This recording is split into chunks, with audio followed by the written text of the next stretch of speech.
उससे ही नहीं चलता है। हो सकता है आप शिक्षक नहीं हो, लेकिन फिर भी शिक्षा जगत से जुड़े हुए होते हो।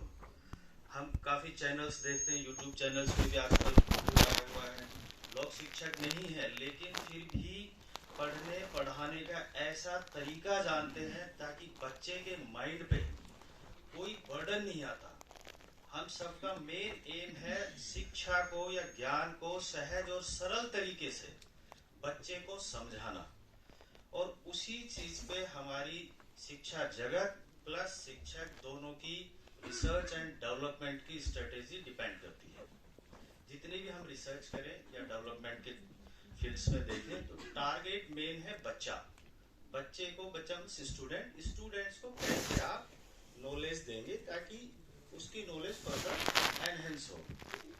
तो एससीईआरटी में पिछले कुछ सालों से R&D पे फोकस किया गया है, और उसी फोकस को आगे बढ़ाने के लिए हमने यही प्रयास किया कि नेशनल लेवल की सेमिनार्स की जाए, ताकि हमारे जो शिक्षक हैं या हमारे डाइट्स के फैकल्टीज हैं, हमारे एससीईआरटी की फैकल्टीज हैं, हमारे डिपार्टमेंट की फैकल्टीज हैं, वो भी अपना ज्ञान आदान प्रदान करें ताकि देश के दूसरे कोनों से भी शिक्षा जगत की जो हस्तियां हैं वो आए, अपने ज्ञान का साझा करें।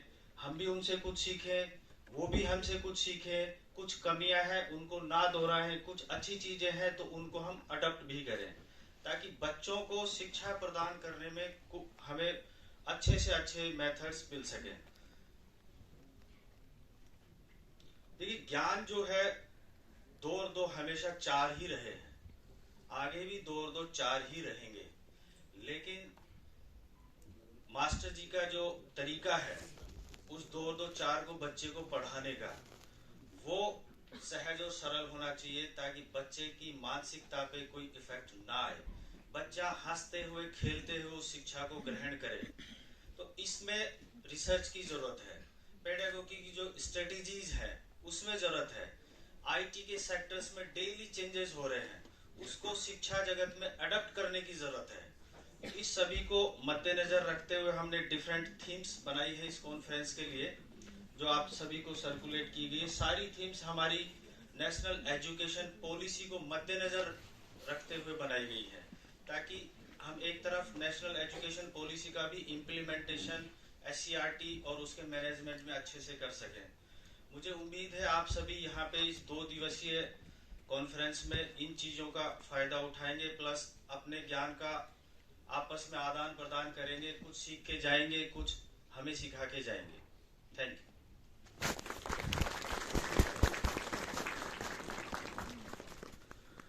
धन्यवाद सर, आपके ये शब्द हमें अभिप्रेरित करेंगे। आज के इस कार्यक्रम में मुख्य अतिथि पद्मश्री शिक्षाविद पूर्व director NCERT Shri JS Rajput ji को पाकर हम सब गौरवान्वित महसूस कर रहे हैं। वैसे तो हम में से शायद ही कोई ऐसा हो जो राजपूत सर से परिचित ना हो। हम सब सर के लिखे और कहे से समय समय पर परिचित होते रहे हैं, रूबरू होते रहे हैं। हमारे देश ही नहीं, दुनिया के अग्रणी शिक्षाविदों में सर का नाम शामिल है। श्री राजपूत जी एनसीईआरटी में 1999 से 2004 तक डायरेक्टर के पद पर रहे। मानव संसाधन विकास मंत्रालय में संयुक्त सलाहकार शिक्षा के तौर पर इन्होंने कार्य किया है। Sir national council of education NCEE के फाउंडर चेयरमैन के तौर पर 1994 से 1999 तक कार्यरत रहे। During his tenure as head of NCERT, he brought in regulations in B.Ed program through distance education mode and introduced a 2-year B.Ed course.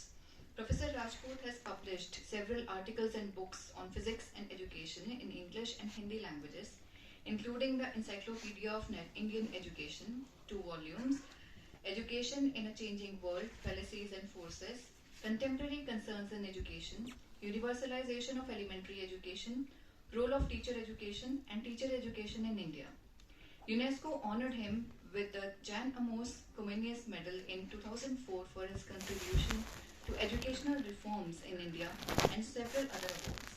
The Government of India awarded him the 4th highest civilian honor of the country, Padma Shri, in 2015 for his contribution to literature and education. We are honored to have you, sir, here, and we invite you for keynote address.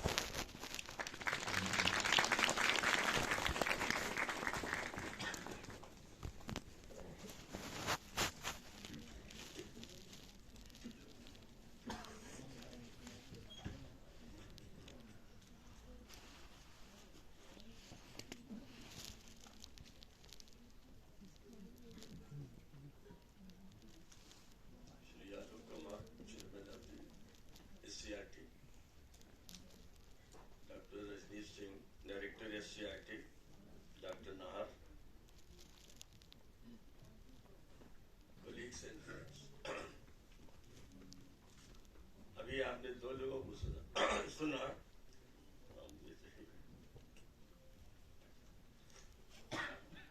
उसमें से दो शब्द मुझे बहुत अच्छे लगे। पहला the child, जो आपने बात कही, लर्नर। मैं इस बात को नई शिक्षा नीति से जोड़कर एक घटना आपको सुनाता हूँ। कुछ साल पहले यहाँ नारायण देसाई ने एक भाषण दिया था। 4 दिन का कार्यक्रम था, गांधी कथा कही थी। तो उन्होंने एक बात कहा कि वो एक बार इजराइल गए, वहां पर गांधी जी पर उन्होंने बातचीत की। तो 15-16 साल की एक लड़की ने उसे एक सवाल पूछा, मुझे गांधी जी पर कुछ बताइए, लेख लिखना है, कैसे लिखना है। अब फंक्शन के बाद आपसे लोग बात कर रहे हो और कोई ये पूछे कि मुझे गांधी जी के बारे में बताइए, मुझे एक ऐसे लिखना है, तो उसका उत्तर बड़ा कठिन होगा। नारायण देसाई जी ने कहा कि मुझे कुछ समझ में नहीं आया, मैं क्या कहूँ। तो मैंने कहा, जब मैं बहुत छोटा था, गांधी के आश्रम में रहता था, तब भी गांधी मुझे हर बात पर मुझसे बात देते थे। सुबह जब मैं घूमने जाता था तो मुझसे बात करते थे। मैं बहुत छोटा था।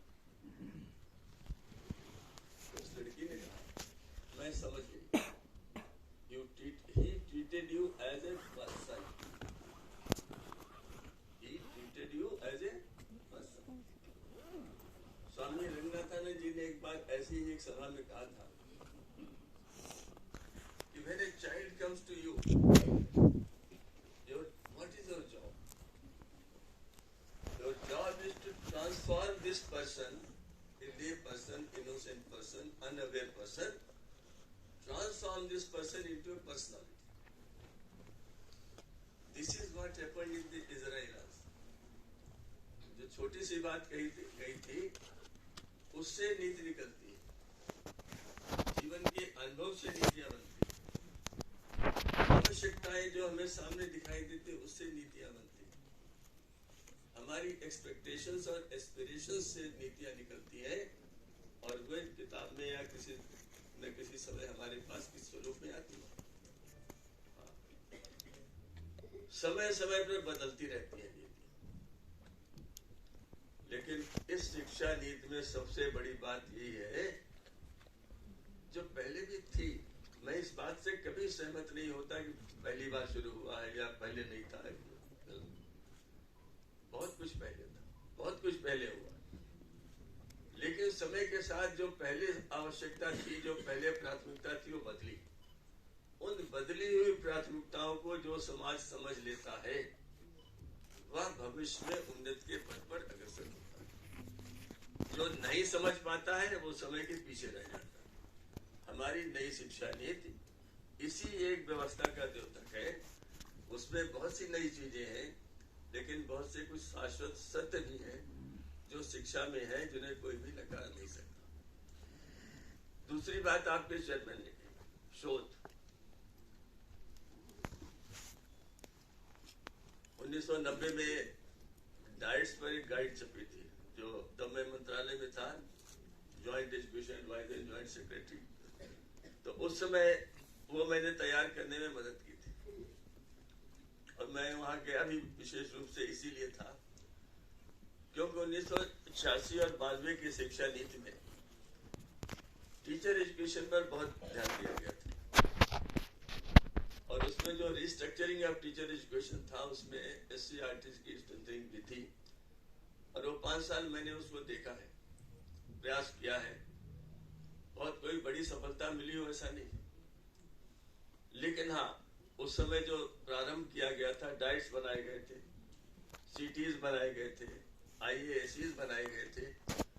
तब अगर आप उसको याद हो, आपको पहले वाली पुस्तक 1990 वाली जो गाइड्स, उसमें था डाइट्स में शोध होगा, रिसर्च एंड एक्शन रिसर्च नाम से उसको अलग अलग कहते थे, but research was considered to be integral part of the strengthening of the SCRTs,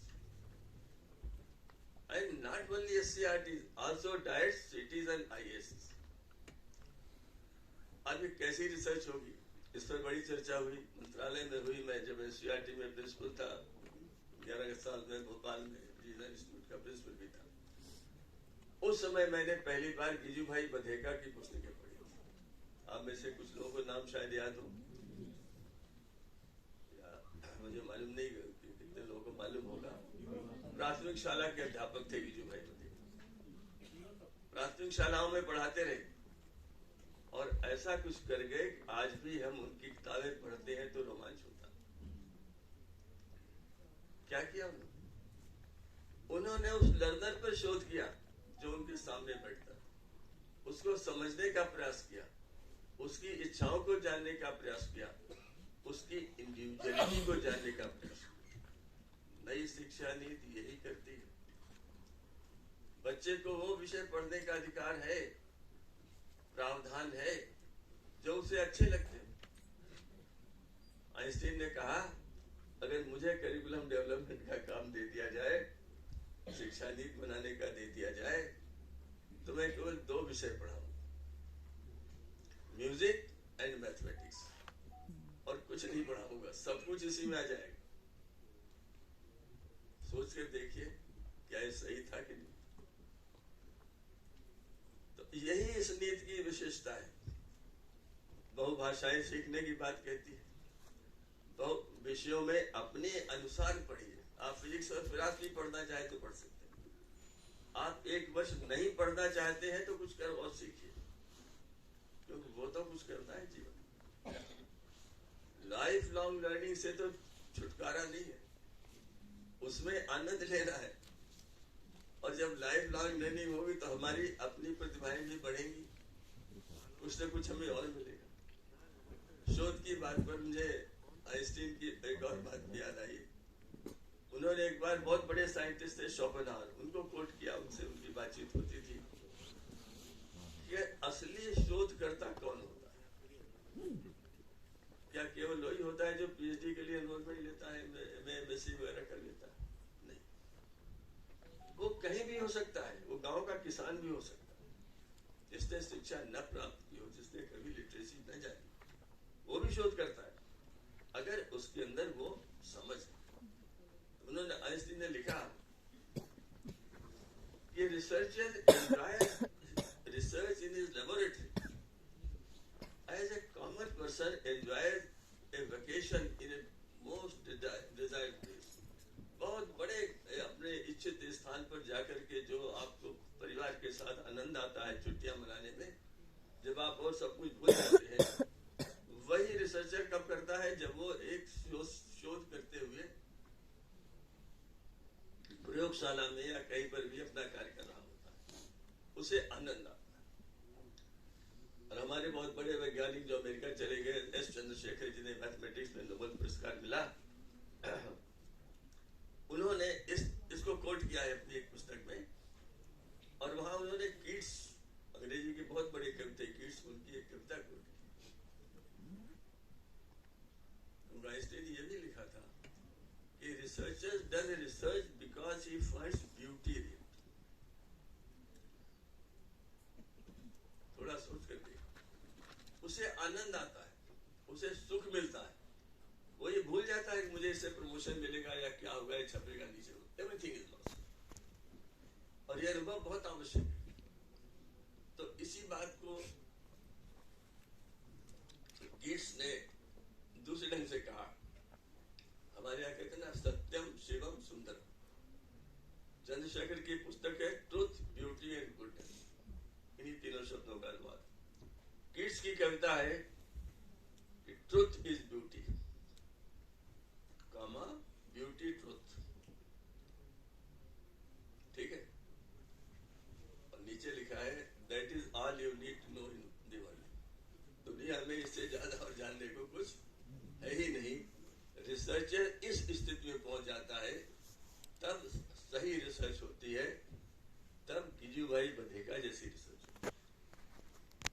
तब सीवी रमन जैसी रिसर्च होती है जिन्होंने 250 रुपए के इक्विपमेंट पे नोबेल पुरस्कार प्राप्त कर लिया था। शोध कभी भी कराया नहीं जाता, किया जा सकता। इस शिक्षा नीति में जो मैं ढूंढता हूं, जो आप सबने पढ़ा होगा, पढ़कर आए होंगे, बड़ी नेशनल कॉन्फ्रेंस में आ रहे हैं तो निश्चित रूप से अध्ययन किया होगा, हर चीज जानते होंगे, उसको मैं आपके सामने नहीं कहूंगा। मैं केवल 2-3 चीजें ये कहूंगा कि एक रिपोर्ट थी 1996 में आई, डेलोस कमीशन रिपोर्ट। बहुत से लोगों ने सुना है कि नहीं सुना? हाँ, जानते हैं। वो रिपोर्ट 2 अक्टूबर 1996 को रिलीज हुई थी और उसका विषय ये था कि 21वीं शताब्दी में शिक्षा का क्या स्वरूप होगा। बड़ी मशहूर हुई। उसके 4 पिलर्स दुनिया भर में लोगों ने कहे कि learning to know, learning to do, learning to be and learning to live together. अब देखिए प्राथमिकताएं कैसे बदलती हैं। 1986 की शिक्षा नीति के समय लर्निंग टू लिव टुगेदर की उतनी महत्ता नहीं थी जितनी आज है, और आगे के वर्षों में और अधिक होगी। ये परिवर्तन है, इसलिए नीति परिवर्तन आवश्यक होता है। ऐसे बहुत सी चीजें मैं बता सकता हूं। तो लर्निंग टू लिव टुगेदर जब मैंने वहां सुना तो निश्चित रूप से मैं आया कि यावत जीवेत अध्येति विप्रा, हमारे यहाँ सुना होगा, आप सबने सुना होगा। मेरी एक पुस्तक एजुकेशन ऑफ मुस्लिम्स प्रधानमंत्री जी ने रिलीज की थी 25 जून 2015 को अपने घर, अपने निवास पर, और उन्होंने बहुत से एम्बेसडर सबको बुलाया था। उस दिन अपने भाषण में उन्होंने कहा कि कुरान में अल्लाह खुदा के बाद जो दूसरे नंबर पर शब्द आता है सबसे अधिक, वो है इल्म। और ये उसमें लिखा हुआ है कुरान शरीफ के शुरू में ही कि अगर इल्म प्राप्त करने के लिए चीन जाना पड़े तो चीन भी चले जाइए। यानी कठिन से कठिन परिस्थिति हो उस जमाने में, वहां से चीन जाना बहुत कठिन होगा, तो भी जाइए, इल्म प्राप्त करिए। क्यों? क्योंकि आज जब मैं आ रहा था तो मेरे मन में एक शब्द आया, जहां इल्म होगा वहां जुल्म नहीं होगा।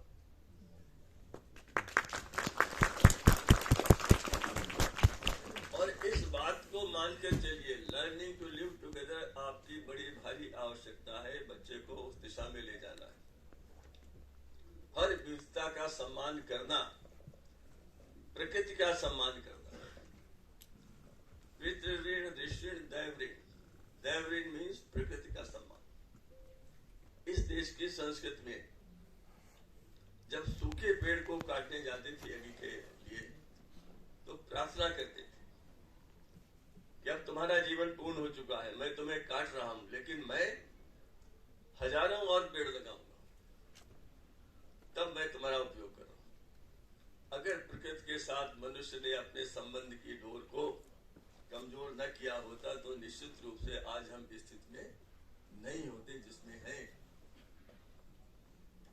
अरबों रुपए क्लाइमेट कॉन्फ्रेंसेस पे खर्च होते हैं, पोल्यूशन पर होते हैं, इन्वायरमेंट पे किए जाते हैं, गंगा की सफाई में किए जाते हैं, मगर सफाई होती नहीं। पहले हमने उसको पोल्यूट किया, अब हम उसको पोल्यूशन को खत्म करने, वो डोर टूट गई। ये आपके to know and to do, इन दोनों में इस बात का आप देखेंगे पॉलिसी में तो आपको दिखाई देगा। क्योंकि पर्सन टू पर्सनालिटी आसान काम नहीं, सब कुछ कह देता है शिक्षा के बारे में। थोड़ी समय और थोड़ी 2-3 बातें और कहना चाहता हूं। इस शिक्षा नीति में सबसे बड़ी बात कही गई कि प्राचीन भारतीय संस्कृति और ज्ञान अर्जन की परंपरा में इसका निर्माण किया गया। हमारे देश के मनुष्यों ने प्राचीन संस्कृति और परंपरा को, ज्ञान अर्जन की परंपरा को समझा। उसके 2-3 उदाहरण मैं आपको देता हूँ। गुरुदेव रविन्द्रनाथ टैगोर, उन्होंने कहा कि जब किसी बच्चे का जन्म होता है तो वो ईश्वर से 2 वरदान लेकर आता है, और इसमें कोई भेदभाव नहीं होता। न बच्चे के रंग से भेदभाव होता है, न उसके धर्म से होता है, न स्थिति से होता है, न क्षेत्रीयता से होता है, किसी से नहीं। क्या है ये 2 वरदान? मैं चाहता हूं जो यहाँ पर यंग लोग बैठे हैं वो गुरुदेव रविन्द्रनाथ टैगोर के शिक्षा दर्शन का अध्ययन करें और उसमें इस बात को ढूंढें। ये 2 वरदान है, पावर ऑफ आइडियाज, विचारों की शक्ति, एंड पावर ऑफ इमेजिनेशन। ऐसा कोई बच्चा नहीं है जिसके आपने आइडियाज और इमेजिनेशन से आपका परिचय न हुआ। अब में से हर एक क्या होता है। मैं जब इसकी चर्चा करता हूं तो 2 शब्द और जोड़ देता हूं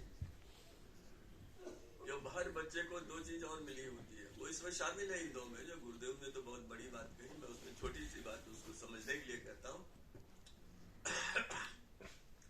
वो है क्यूरियोसिटी एंड क्रिएटिविटी। कोई बच्चा आपने ऐसा देखा है जिसमें क्यूरियोसिटी ना हो?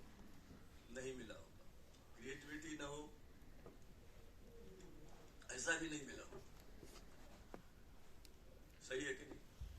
ये 4 शब्द आप पकड़कर शिक्षा नीति में ढूंढिए, कहां कहां पर ये आपको मिलते हैं, कैसे मिलते हैं, कैसे आप इसको ला सकते हैं। इससे ही ये तय होगा कि इस नीति को आपने कितना समझा है, कितना आप उसके अंदर में गए। दूसरी बात, मेरा गला खराब है, दिल्ली में खांसी वासी तो अक्सर आती रहती लोगों को, लेकिन मुझे क्षमा करें। गुरु भारतीय ज्ञान परंपरा को समझने वालों में श्री अरविंदो भी थे। उन्होंने 3 बातें की। पहली, नियर टू फॉर, जो बच्चा जानता है उस पर आगे बढ़िए। यह हम सब समझते हैं, शिक्षा में हम पढ़ाते हैं, बीएड वगैरह में पढ़ाते रहते हैं, क्या बैकग्राउंड नॉलेज ऐसा कुछ बोलते हैं। लेकिन दूसरी बात जो है बड़ी महत्वपूर्ण, वो याद कर लीजिए। उस पर यहाँ कोई विद्वान व्यक्ति चाहे तो एक पुस्तक लिख सकता है, अभी लिखी नहीं गई है, मेरी बड़ी इच्छा है कोई लिखे। उनका दूसरा बिंदु है, नथिंग कैन बी टॉट। आप कहेंगे ये क्या हो रहा है, एनसीईआरटी क्या करेगी if nothing can be taught. This is to be comprehended. बड़े गहराई से इसको समझना। अगला शब्द बोलता हूं, उसे समझ में आएगा। Everything can be learn, there is no limit to learning. ठीक है, जब ये आप समझ जाएंगे तो आप इस बात को समझेंगे कि श्री अरविंदो ने बात क्यों कही कि nothing can be taught, it is all learning. जो कुछ बच्चा सीखता है वह उसके अंदर है। और इसको जोड़िए स्वामी विवेकानंद जी से, जिन्होंने कहा था एजुकेशन इज, बोलिए education is manifestation of perfection already in man. इसमें दोनों बातें हैं कि जो कुछ बच्चा सीख रहा है वो उसके अंदर है। It is discovering, for him it is discovering. आप उसे मदद कर रहे हैं, और जिस दिन अध्यापक ये समझ जाएगा कि मेरा काम मदद करना है, उस दिन ये जो पुरानी परंपरा चली आ रही ना, लेसन प्लान बनाइए, उसकी नकल करिए, अगले साल उसी की नकल करिए, वो बंद हो जाएगी। और ये बंद होनी चाहिए। क्यों होनी चाहिए? उसका भी कारण 1970 में एक पुस्तक आई, बड़ी प्रसिद्ध हुई, आई थिंक 68 और 70 में, इकोनॉमिक्स के लोग जानते होंगे, the Asian drama by Gunnar Myrdal. Gunnar Myrdal ने एनालिसिस किया कि जो देश हैं जो आजाद हुए थे और जो डेवलप नहीं है, उनकी क्या संभावना है, वहां क्या होना चाहिए, क्या नीतियां होनी चाहिए। और गुनार मिडल ने कहा यहां पर गुणवत्ता का एक स्रोत बिंदु है। क्या कहा? इन देशों के सामने आगे बढ़ने के लिए गुणवत्ता तो चाहिए। एक्सीलेंस चाहिए, उत्कृष्टता चाहिए, तो ये कहां से आएगा? उन्होंने कहा इसकी गंगोत्री है, और वो गंगोत्री है टीचर प्रशिक्षण संस्थान, टीचर एजुकेशन इंस्टीट्यूशंस, यानी diets, cities, ISC, university departments of education. बड़ी सिंपल सी लॉजिक है। अगर टीचर एडुकेटर चरित्रवान है, कार्य संस्कृत के मानता है, अपने आचरण की शुद्धि पर विचार रखता है, तो जितने शिक्षक प्रशिक्षित करेगा उन पर प्रभाव पड़ेगा कि नहीं पड़ेगा? पड़ेगा सर, पड़ेगा। समय से आता है, पढ़कर आता है, प्रभाव पड़ेगा नहीं पड़ेगा? अगर वहां पर एक संस्कृति बन गई तो सारे अध्यापक उसी का पालन करेंगे, सारे नहीं करेंगे तो 90% तो करेंगे। और अगर आपके स्कूल ठीक से चलने लगे तो आपका डॉक्टर भी समय से पहुंचेगा, क्योंकि जो बच्चा सीख रहा है, जिसकी आप पर्सनालिटी बना रहे हैं, वही तो डॉक्टर बनेगा, वही इंजीनियर बनेगा, वही नेता बनेगा, तब आपकी संसद ठीक से चलेगी। ये किसका शब्द है? मेरा नहीं।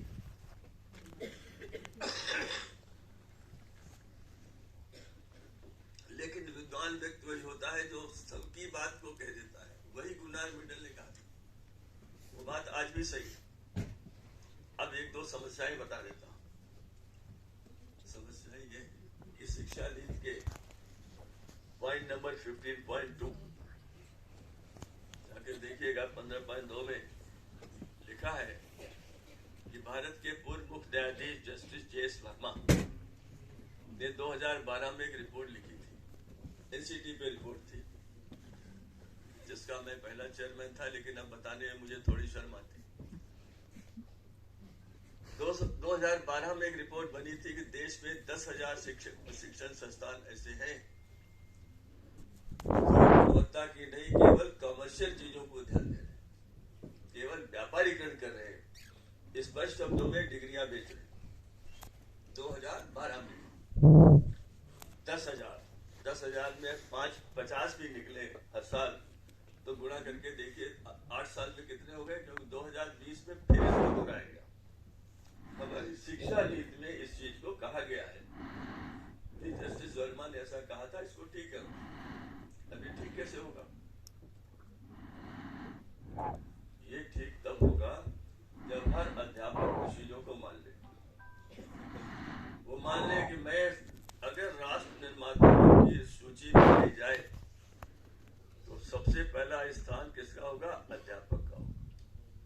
मैं कहूंगा प्राथमिक शाला के अध्यापक का, उससे बड़ा कोई स्थान नहीं, और वही परिवर्तन कर सकता है। तो हमारी स्थिति यह है कि जिस गुरु नानक मेडल ने 1970 में हमें कह दिया था कि आपकी उत्कृष्टता का स्रोत, आपकी नई कार्य संस्कृति का स्रोत, आपकी गुणवत्ता का स्रोत, आपकी चरित्र निर्माण का स्रोत टीचर एजुकेशन इंस्टीट्यूशन है, हमने उस बात को नहीं माना। हम नहीं कर पाए। 1986 और 92 की शिक्षा नीति के बाद, 1986 और 92 की शिक्षा नीति आप देखें तो मेरे पास था एक काम, थोड़ा सा नॉन फॉर्मल एजुकेशन का, टीचर एजुकेशन वगैरह का। तो मैंने उस समय जो शिक्षा सचिव थे श्री अनिल कोडिया, जो विशेष रूप से मुझे मंत्रालय ले गए, मैंने उनसे कहा कि इसमें बदलने की कोई आवश्यकता है नहीं। बदलाव तो स्कूलों में होना है, अध्यापकों के दृष्टिकोण में होना है, संस्थाओं में होना है, जो अधिकारी गण है उनके बर्ताव में होना है। तो उन्होंने कहा फिर क्या करें? मैंने कहा इसको ऐसे चलने दीजिए। तो आप देखेंगे टीचर एजुकेशन सेक्शन में जो 86 में था, शब्दशः वही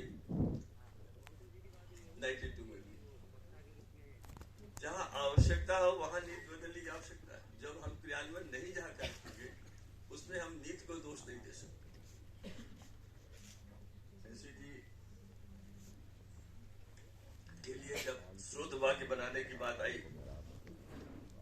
तो मैं कई विद्वानों के पास गया कि कि ऐसा क्या है जो अध्यापकों के सारे तत्व को एक वाक्य में निहित कर दे। बहुत से लोगों से मिला, और जो एनसीईआरटी का सूत्र वाक्य भी है और बदला नहीं गया है, वो है गुरुर गुरुतमो धाम। गुरुर गुरुतमो धामा, और इसका अर्थ है कि गुरु मनुष्यत्व से दैवत्व की ओर है। गुरु मनुष्यत्व से दैवत्व की रास्ते पर आपको चला देता है। और इसी को दूसरी भाषा में कहें तो जे.आर.डी. टाटा ने एक वाक्य कहा, बड़ा सुंदर वाक्य, मुझे बहुत अच्छा लगता है, और बहुत ध्यान से सुनिए। Always aim at perfection. जो भी काम पढ़ाने जाओ तो पढ़ाई जम करके तैयारी करो। जो भी काम करो, always aim at perfection, comma you will achieve excellence. आपकी गुणवत्ता बढ़ेगी, आपकी एक्सीलेंस बढ़ेगी। परफेक्ट तो एक ही माना जाता है, ईश्वरी माना जाता है, बट ये भी माना जाता है कि हम भी उसी के अंश हैं, तो हम भी उस रास्ते पर चल सकते। मनुष्यत्व से दैवत्व, तो जिसके पास इतना बड़ा अधिकार हो, मनुष्यत्व से दैवत्व की ले जा सकने की अपेक्षा, उसे नीति चाहिए, लेकिन उसका अपने कर्तव्य बोध और मैं व्यक्तिगत रूप से क्या सुधार कर सकता हूं, ये आभास जिस दिन आ जाएगा, उस दिन समस्याएं अपने आप सुलझ जाएंगी, बहुत से काम अच्छे हो जाएंगे। ये सबसे महत्वपूर्ण। अंत की बात कर रहा हूं, इसको गांधी जी के उसमें कह रहा हूं। गांधी जी ने लिखा, दो बातें उनकी कहूंगा कि my illiterate but wise mother. देखिए दोनों शब्द देखिए, my illiterate but wise mother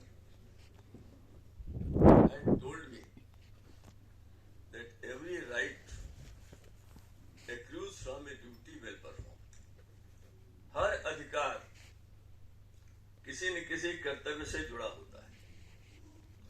मानव अधिकारों के संदर्भ में इससे बड़ा, इससे ज्यादा शक्तिशाली कोई वाक्य हो ही नहीं सकता। क्या कि हर अधिकार मांगने के पहले अपने कर्तव्य पे जाइए। अध्यापक के रूप में मेरा कर्तव्य क्या है? टीचर और टीचर एजुकेटर, मेरा कर्तव्य है, मैं राष्ट्र निर्माता हूं। क्यों? कि गांधी जी ने अपनी मां के लिए एक बात और कही थी। मेरी मां ने कहा कि तुम एक व्यक्ति का जीवन संवार सकते हो, एक व्यक्ति का जीवन संवार सकते हो या बचा सकते हो, तो तुम्हारा जीवन सफल है। एक मैं जब देखता हूं तो अध्यापक, और मैं कहता हूं, अहंकार से कहता हूं, मैंने एक का नहीं, बहुतों के जीवन को दिशा दी है। आप भी कहिए इस बात को। आप अध्यापक हैं तो याद कीजिए, आपने कितने लोगों को एक वाक्य कहा होगा, और वाक्य उन्होंने बुलाया नहीं। 1962 में मेरे एक प्रोफेसर साहब ने मुझे कहा, मैं खड़ा हुआ था और नया बुशर्ट पहनकर खड़ा हुआ था, बहुत महंगा था, 28 रुपए का था, 28। तो नहीं उस टाइम पे था। प्रोफेसर साहब ऐसे दूर से आए, उन्होंने देख लिया और आए, थोड़ा रुके, ऐसे पकड़ा, नया है, घर में सबके लिए बना है, और चले गए। आज मैं आपके सामने दोहरा रहा हूं 2022 को। हजारों विद्यार्थियों को मैंने बताया, और उन्होंने 10 साल, 20 साल, 25 साल बाद मुझे बताया कि साहब वो वाक्य मुझे याद रहा। अध्यापक बदल सकता है, आप भूल जाएंगे। मेरे उन गुरु जी को याद नहीं होगा उन्होंने ऐसा कहा, लेकिन मैंने नहीं बुलाया। ऐसे आपको भी मिला होगा। वो देखिए, अगर आपके अंदर एक नहीं सैकड़ों को दिशा देने की शक्ति है, तो उसका उपयोग करिए, और आप देखिएगा कि चाहे वो एनसीईआरटी हो, चाहे डाइट हो, भी संस्थान हो उसका माहौल बदल जाएगा। आपको किसी से ग्रांट लेने के लिए नहीं जाना पड़ेगा, कुछ नहीं करना पड़ेगा, ये अपने आप होगा। और जहाँ कार्य संस्कृति बदल जाती है वह देश उसी तरह उन्नति करता है जैसी जापान ने की थी।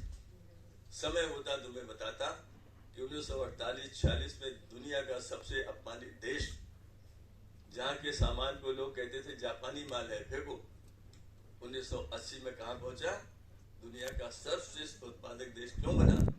मैंने वहां पूछा, मैं कई बार गया। उन्होंने कहा हमने प्राइमरी टीचर से शुरू, हमने अपना पुनर्निर्माण प्राइमरी टीचर से शुरू किया। उनसे कहा कि देश आप बना रहे हैं, नेता देश नहीं बनाता। और लोग सहायता करते हैं लेकिन बनाने की प्रक्रिया तो प्राइमरी स्कूल से शुरू होती है।